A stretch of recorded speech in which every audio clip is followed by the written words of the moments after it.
உங்களுக்குள்ள எப்பவுமே இருக்கிற உங்களுடைய கமெண்டேட்டர் சில நேரத்துல வில்லன் மாதிரி இருப்பார், சில நேரத்துல காமெடியனா இருப்பாரு, சில நேரத்துல ஹீரோ மாதிரி இருப்பாரு. ஆனா கடைசி வரைக்கும் உங்கள அனுபவிக்க விட மாட்டார்.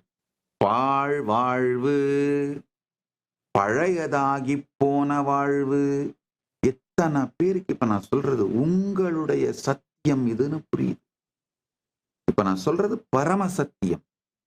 சற்றே அமைதியோடு கேட்டீர்களானால் உங்களுக்கு உள்ள இருக்கிற அந்த சத்தம், அலை, ஆர்ப்பாட்டம் இவைகளுக்கு கீழே கொஞ்சம் அமைதியா பார்த்தீர்களானால்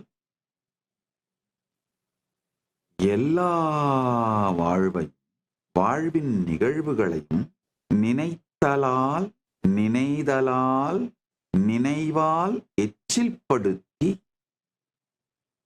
பழையதாக்கி விடுகின்றோம்.